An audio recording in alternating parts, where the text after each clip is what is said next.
We're going live. We're going live. We're going live. Let me make sure this is on and working. We're going live. We're going live. I got a bunch of questions to answer for y'all. All right, so while we're waiting, before I get into some of the awesome questions that were asked in my story about this, which that's the coolest thing about having and following you guys, is just when people actually start being so like inquisitive, and they later, I don't know what you mean, wide found in translation. Happy to have you guys. So I have some questions that I'm going to answer in my story, or from my story, that I asked what you guys wanted to know about. And if you don't have your notifications turned on for me going live, I had no idea this was a thing, but you can do that on my profile, where you click on the 3 dots, or maybe it's like the sound button. Not an Instagram expert, you can Google it, so that you know when this is happening. What I think I'm gonna do is put the recording of this, I'm gonna put it on YouTube, and then I'll put the link in my channel. So if you're not part of my channel, join the Inner Circle Open Posture Doc channel. Another thing I just want to rant about for a second. You guys, going viral sometimes is cool. Like, I love it because it gets me to connect with more people. Also, going viral is gnarly. People start coming out of the woodwork saying crazy mean shit. And I get it. Like, what I share is very different than the traditional kinesiology, I just lost that word. Biomechanics model. And this is, like, I would have argued with me 10 years ago, 5 years ago even. So I get it. People are really righteous, but also, like, they're just nasty as well. They're like, there's no way you've taught yoga for 15 years. You're a liar. It's like, okay, well, I literally started teaching yoga when I was 13 years old.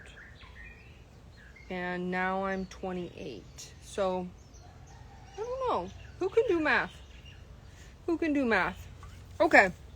So, couple questions that you guys asked in my story that I'm going to share here. And I wish there was a way to, like, tag people, because I want to tag who asked these questions, but it's not really possible. And if you guys have more questions, ask them in the comments below, and I'm happy to answer. I need to look at my photos for just 1 second to look at the questions. Okay, you ready? So someone asked me how to support hypothyroid during pregnancy. Movement's cool. Do movement during pregnancy. Your thyroid, one, don't fuck around with stuff while you're pregnant, because then you're just fucking around with your baby. You really need to have a healthy thyroid before you get pregnant, if you can, by all means. That's a human being that we're growing. And I know we don't all have this information before, so just do the best you can. But really, I would recommend starting to work with Dr. Courtney Hunt.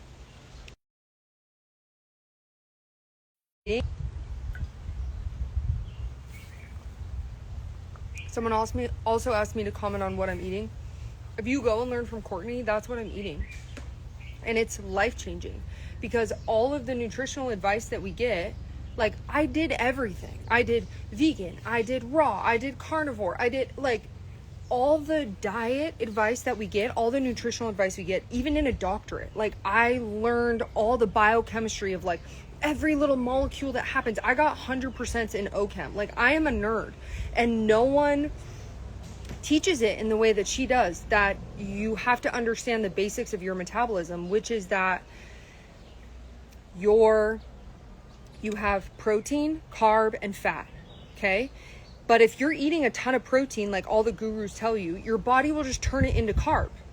So then you're not fixing your insulin resistance, and that's what's causing all the issues. So you might as well just be eating sugar at that point. But no one teaches us that, right? A little bit of protein is important for muscle rebuilding, but then once you get over your capacity, it's the same as just eating sugar. So once you understand that, and then you understand how to get your body into a state of ketosis, which, as she teaches, is not just like a diet, it's a metabolic state, which you don't always have to eat like that because your body gets better at it. And then you can eat more just normal fun food and be back in ketosis really fast. Does that make sense? So it's not like some diet that you have to be stuck to for the rest of your life, which that was like a huge game changer for me. So for the thyroid stuff, you're going to need to work with Courtney, because it's about your relationship to the sun. Are you seeing the sunrise? Are you seeing the sunset? Start there. You have to be getting a lot of sleep. But also, are you eating three meals a day? Because if you're not, if you're intermittent fasting, like I thought was cool, you're going to drop your leptin, and then that tells your body it's winter, there's not enough food, I'm starving, down-regulate my thyroid, I don't have enough energy, down-regulate everything, my metabolism and everything. So it depends on if you actually have antibodies that are giving you hypothyroid, or if you just have low leptin, but no doctor ever checked that. I know no doctor ever checked my leptin, and I saw every holistic, functional, everybody that you could see. I spent a lot of money, and not even as much money as a lot of you guys spend trying to get better, and they put us all on these crazy ass protocols instead of just teaching us, hey, you need to be in ketosis. Hey, you need to get your ass up for the sunrise.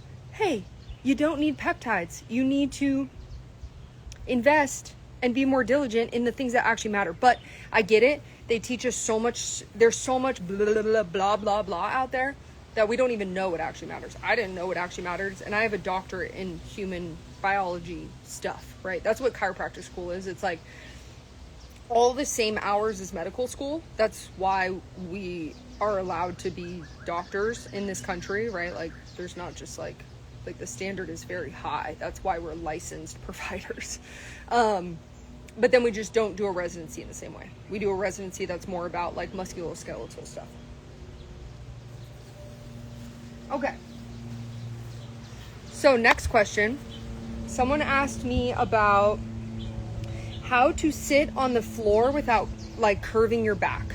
So here's the thing. Sometimes you're going to curve your back and sit on the floor. It's not bad to curve your back for a little bit, but I will tell you that when I sit with a curved back, when I get up, my back, that's the only time it hurts, because I just pulled all those ligaments longer. So if you're going to sit on the floor, some ways that I like to sit are, I will just sit like this. Look, there's a curve in my low back. It's super easy. And I can be working on my foot mobility, like in that reel I made recently where I'm squeezing my heels together so that I'm teaching my feet how to be in the right configuration. That's a really good way to go.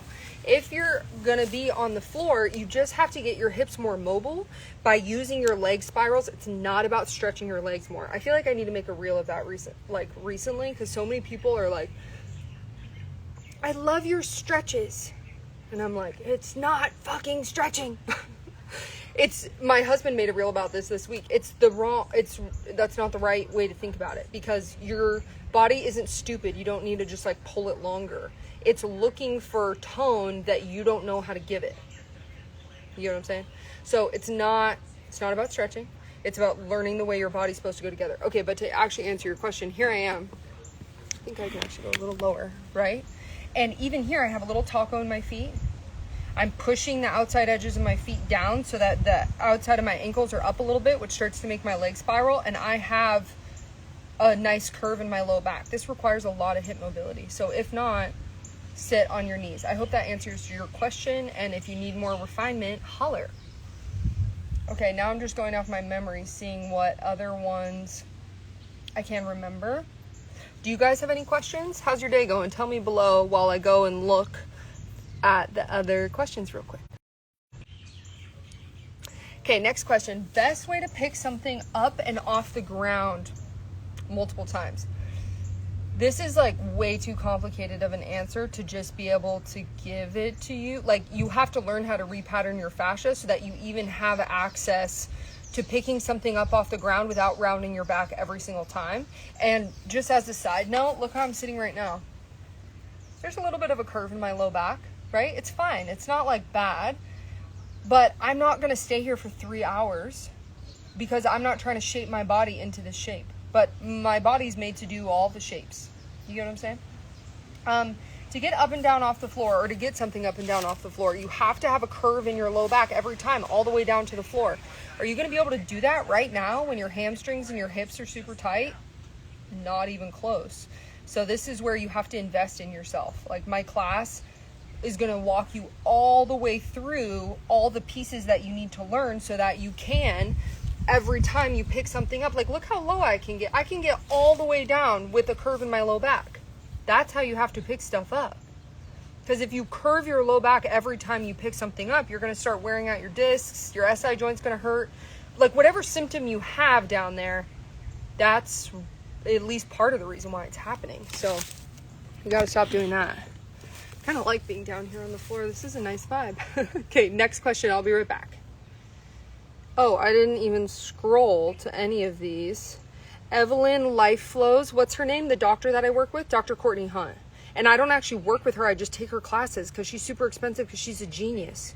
How can I reach out to her to do this?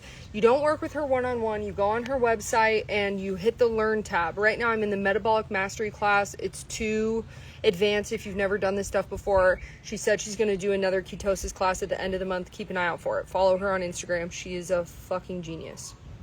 How to have more self-confidence? Ooh. That's a good question. A big part of that for me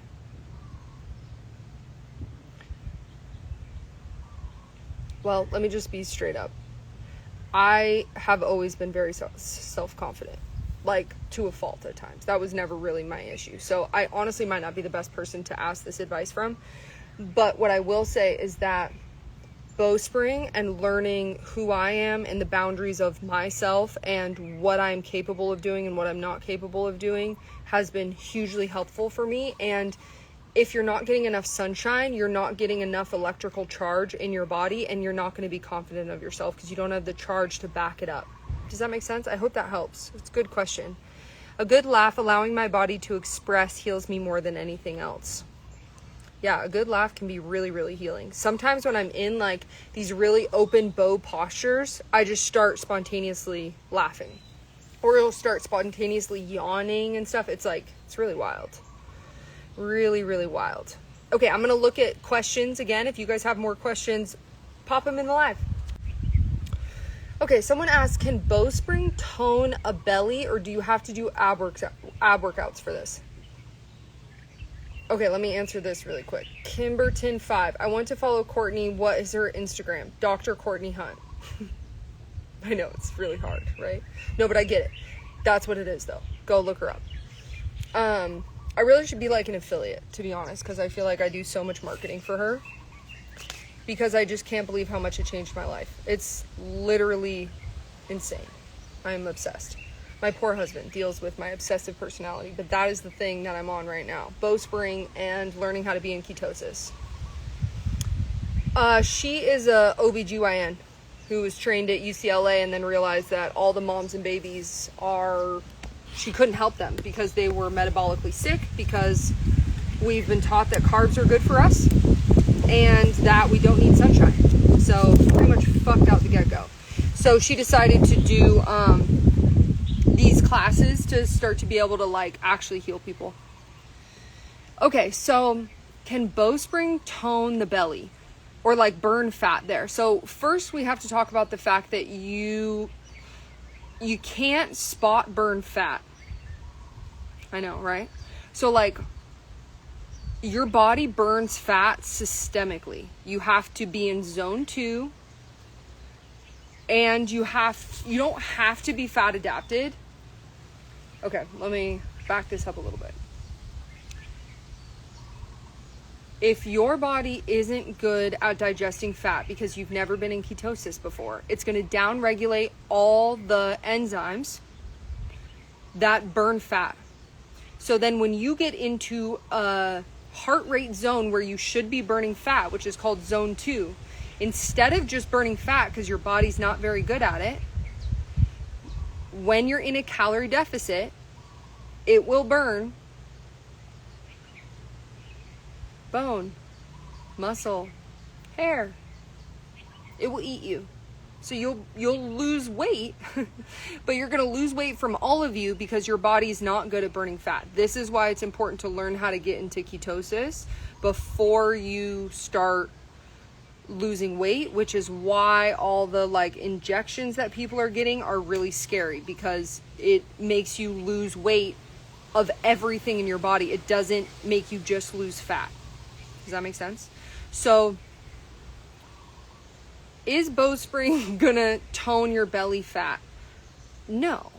I mean, yeah, no. Just like in the same way that a core workout isn't gonna actually give you the abs that you're looking for. Like, most of the people that advocate doing ab workouts like that are not burning belly fat. They already like don't have belly fat, and then they're strengthening the muscles underneath, but they're strengthening them really tight and short, which is not how I would advocate doing it unless you want your organs to fall out or you want to get heartburn or whatever. That was my issue. I had super tight abs, and it was like so uncomfortable, and it made my mid back hurt for like years, like, and no chiropractor or PT or anyone could figure it out, which is why I get really irritated when people comment on my stuff and they're like, I've been to so much PT and you're wrong. It's like, bro, you have no idea. I have a doctorate in this. You went to 12 sessions of your PT. I'm so glad you got better. That's awesome. That's not normal all the time, right? Like, most people, you go to a PT or a chiropractor and they don't fix your problem all the way. Like, they don't know how. They do the best they can. They do better than the doctor that doesn't touch you at all, but they don't know how. Okay, so you will get the most beautiful of your life because Bowspring is teaching you how to have the mathematical alignment of beauty. You have to first be okay with letting your belly relax so that you can learn how to pull your ribs and your pelvis apart, which tapers your waist in the way that we think is beautiful, in the way that we've been told, suck your belly back, because it looks like you're sucking your belly back when you're doing this correctly, but no one knows to tell you how to do it correctly. They just tell you how to make a shape that looks similar. Does that make sense? So you need to learn how to be in ketosis. You need to eat less food, but don't go below your basal metabolic rate, or else you'll just lower your leptin and you won't actually lose any fat. And you need to like be in zone 2 and be more active, take more walks. Like you have to lose the fat, and then Bowspring will help you tone your core. Yes. Is it going to give you a 6-pack? Probably not, because a 6-pack isn't the most ideal. That depends a lot on your genetics and how much testosterone you have in your body and stuff like that. I hope that answers your question. I know it's like a very complicated answer, and I missed some comments here, so I'm just looking back through. They're just not for you with a wink. I love that. Exactly. And it's totally fine. I get the best comments in the world when, like, on all my things that don't go viral. Like, honestly, sometimes the comments make me cry, or people will leave me like DMs that I'm like, oh, I don't want to go through my DMs, and then someone makes me cry with the level of just how much I've changed their life. Okay, Evelyn, did you say before that it's hard for you to gain weight? I think I missed that comment. Before I answer your best times to eat for an active girl, is that you who can't gain weight? I want more testosterone for more muscle. Yeah. Are you postmenopausal? Because then that's another thing I would talk to Courtney about. She's all about hormone replacement therapy. I really don't have a strong opinion on it. I will once I get to that point in my life. I'm naturally a little bit more testosterone heavy, as you can tell. I worked for this body too, but okay, Evelyn, I'm still waiting for your answer. Yep, I saw it. I get what you're saying, eat, but are you the one who's having a hard time gaining weight? And let me look at the questions, you guys. I'll be right back. Okay, someone asked what stretches I would do after biking. One, I'm not a big fan of stretching. So none. Here's what I would do. I would try, like, whatever feels tight after biking, it's because you're using that too much and not the thing on the other side. Does that make sense? So like if your quads feel super tight, you need to learn how to use your hamstrings and your butt more.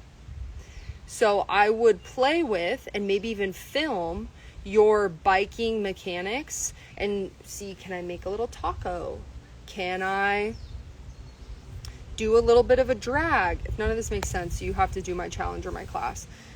So that you're getting tone more evenly in your legs so that you don't feel like you need to stretch. Like I don't stretch because it doesn't change anything. The way that you have to do it is you have to learn how to contract your muscles shorter first, which that can be the hardest part sometimes, right? It's just connecting into muscles you've never connected into, and then pull that contraction longer while you're still contracting it. And that's what actually changes the tone, like what it does at rest, that feeling that it makes you tight. So I hope that's helpful. I can answer more detailed questions on that. Let's go to Evelyn. So if you have a hard time gaining weight, I would imagine your leptin is low and you're going to want that to be better because it's dangerous for your bones and stuff. So start with eating, not medical advice, this is what I do. Start at eating at 6 o'clock in the morning, even if you're not hungry. That is I was like, oh, but my body's not hungry. That must not be what it wants. No.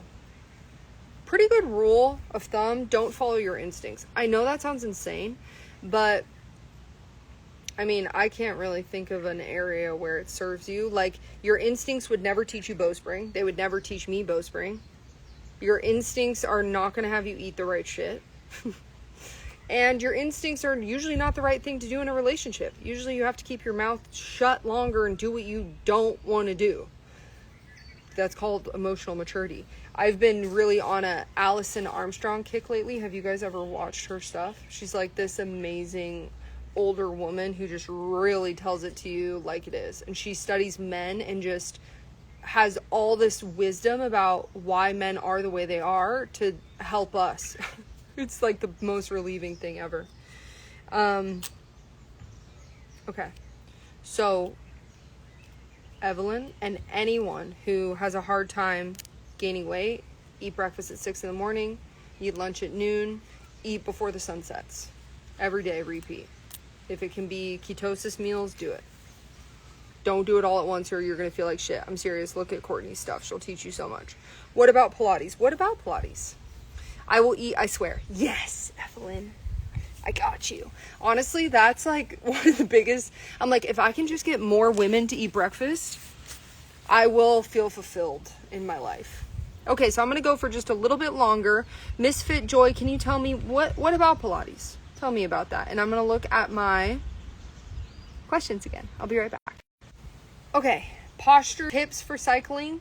When I used to bike a lot, and like what I would think about is just pick one and focus on that when you're biking. So like keeping the rib cage expanded. You're not going to be able to hold more cues than that when you're first learning that, right? So just keep your rib cage expanded and focus on that.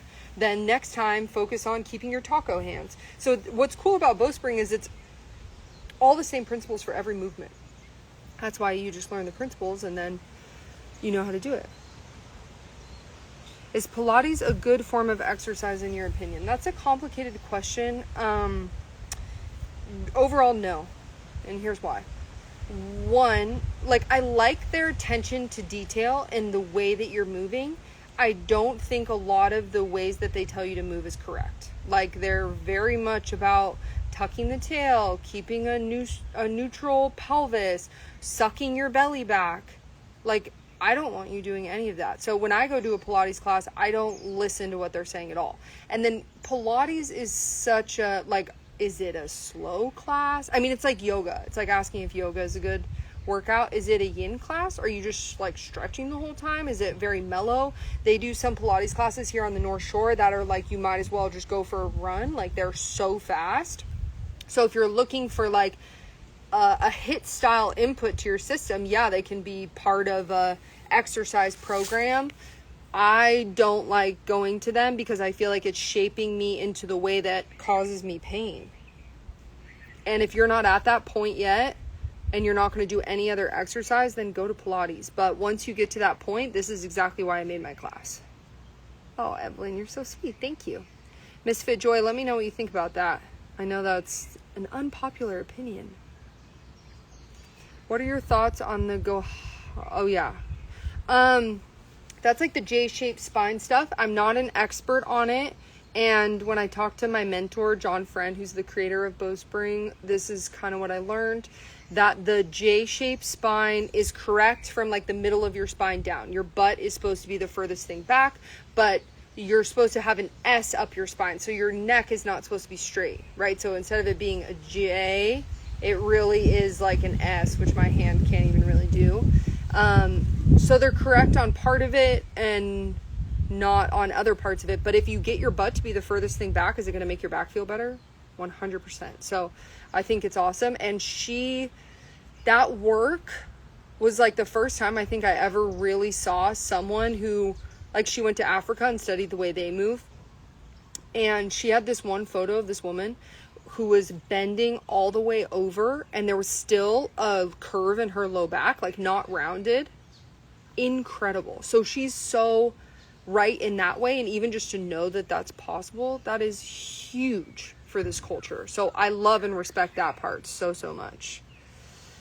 Okay, Misfit Joy, I would agree with you. I do love Pilates, but there are some moves I'm like, this doesn't feel natural. I need to get to your class. Yeah, you do need to take my class, because once you start to repattern and you understand the principles, because it's not in Bowspring isn't intuitive, right? Our intuition in our body is honestly fucked. Like, we've been taught so many cues of things that are correct, like pull your shoulders down, suck your belly back. None of those things are right. So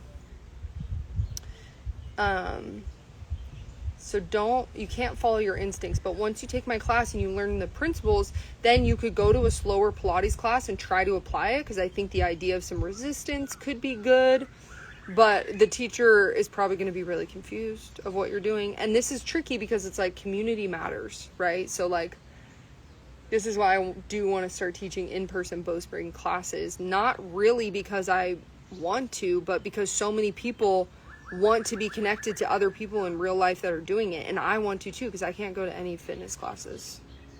They drive me nuts.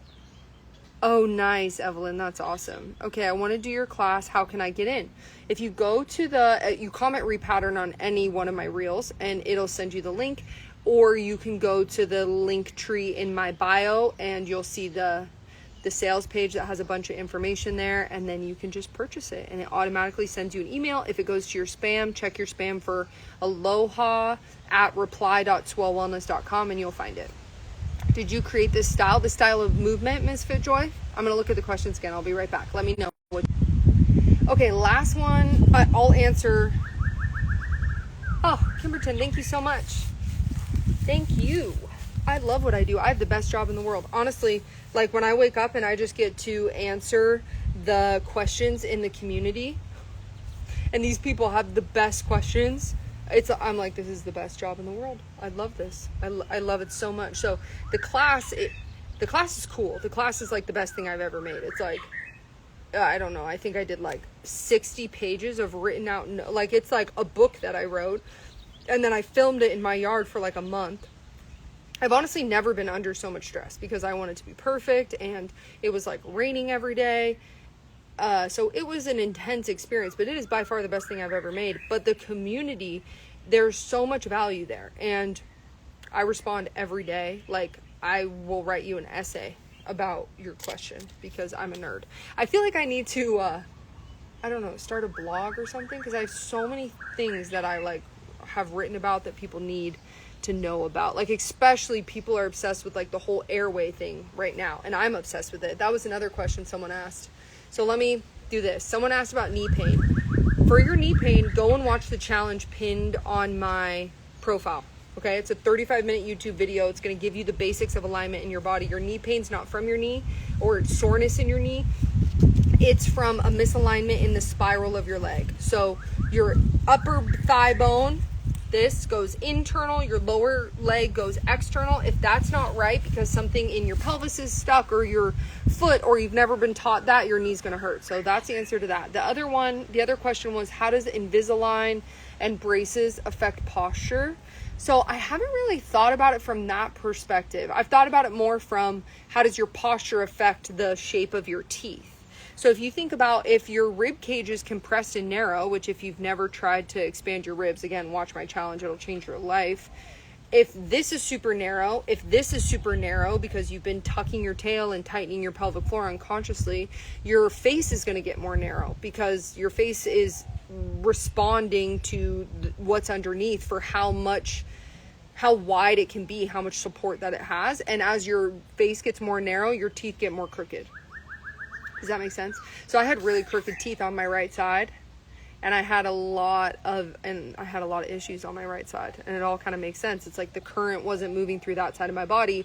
And like I did an informal question about, most people, when they have like a side of their body like that, their tongue is on the other side. So I don't know if the tongue did it. The tongue on the roof of the mouth makes a really big deal when your face is developing, because that upward pressure on your nasal cavity and your septum of your nose makes it grow straight. It makes your face grow straight, like if your tongue is straight, and it makes the palate get wider and have more room for your airway and your teeth. Honestly, this stuff is so insanely crazy. It's awesome. So the way I would say that like Invisalign or braces affects your posture the other way is that if you make a bunch of room in your teeth or your palate and it can't be supported down here, it's not going to make your posture better, but there's a mismatch happening in your body. And when that happens, something starts to hurt and break down. So like the thing I always think about is the first time I saw this in a patient, he had gotten his mouth like expanded super wide, but then he had all this pain in his upper back because this was still compressed and narrow. So there's this mismatch, and now like, of course something's going to hurt because it's not actually supported. You didn't actually create more space in the body. You just forced it apart. We got to start younger. 1000%. That is my next thing.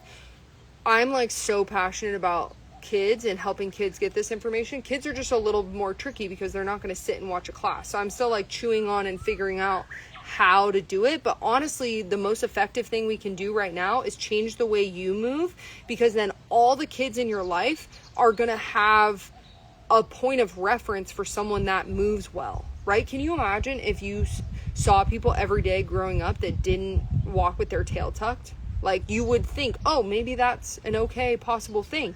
And some communities still have it, right? Like, this is, I think, part of the reason why some cultures are just way more athletic. They create more athletes, right? Like, you've never seen a basketball player that has a tucked tail. It's because you can't be a spring when your tail is tucked. It doesn't work. Okay, I missed some comments here. I'm a nerd too. Love that. Vicky, thank you. That's so awesome. Okay, great. If I missed your comment, you can do it again. I think I got through everybody's.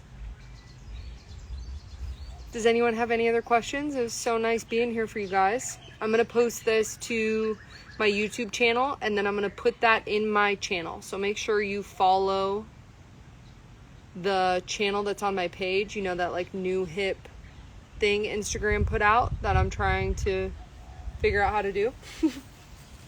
I have a hard time with the channel sometimes. Honestly, you guys, I'm like making this many reels all day or like every day is really intense.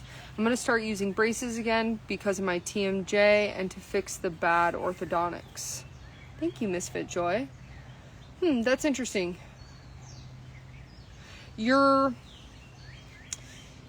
Here's my perspective on that. Your teeth probably have very little to do with your TMJ. I mean, this is like a whole theory, right? But I went to a dentist and they made me this like special mouth guard where it would like put your jaw back into the natural alignment based on your teeth. The thing is, your teeth aren't supposed to be together all the time. So if your teeth are determining how your jaw is sitting, something's wrong. That means you're like this all the time. how you should be is have your tongue on the roof of your mouth and your bottom jaw hang soft. So what I would do for your TMJ before you get braces, again, not medical advice, just what I'm doing on my own body and what I think, is repattern your fascia. Your head and your jaw are the last things to change. But my neck used to be so tight, you guys, and my jaw and my face, and my masters are soft now. And this is like, I got trained in all the TMJ stuff because no one would fix me, so I got obsessed with it. And still, I couldn't fix myself, really. I would do all these face massages and stuff. It's your whole body. Your whole body. Your body doesn't have the stability it needs, and so your jaw is creating that stability. So it doesn't matter what you do if you don't give your body the stability that it needs. My approximate location is the North Shore of Oahu.